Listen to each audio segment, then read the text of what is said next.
না আমি তো যাবো, আমার বড় ভাই আমার ভাগিনা যারা আছে, আমার নিজের বড় ভাই আমার ভাগিনা আছে, যার বাবা, সবাইকে নিয়ে আমি বসবো।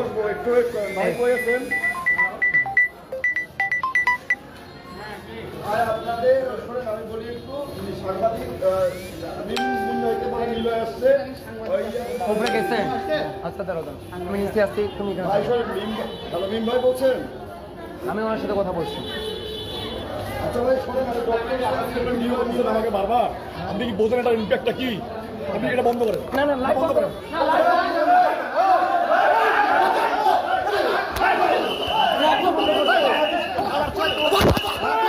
আমি তো জানি না যে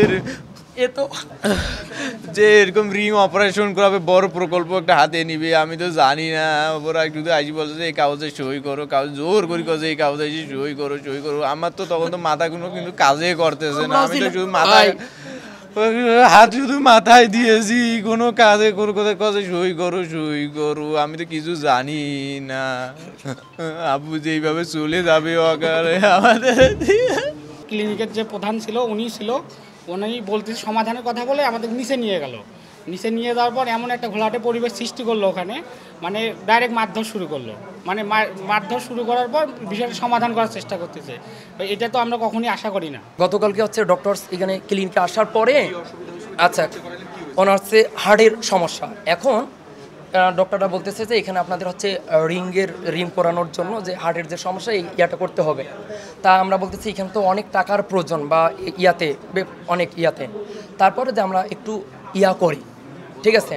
হ্যাঁ, এর মধ্যে আমরা একটু বাইরেতে গিয়েছিলাম, আমার ভাগিনা ছিল ইয়াতে, এর মধ্যে এর কাছ থেকে বংশয় নিছে। নেওয়ার পর ডিরেক্ট আমরাও জানি না যে আমার যে দুলাভাই ইয়াতে অপারেশন শুরু করেছে রিং পরার। এখন অপারেশন ভালো হয় নাই, আমার মনে হচ্ছে ওইখানে মারা গেছে।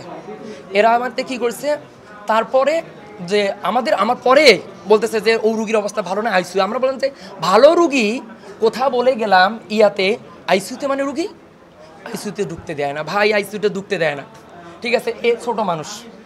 এখন পরবর্তীতে আমরা আইসিইউতে যা দেখি ভাই উনি আর নেই ভাই।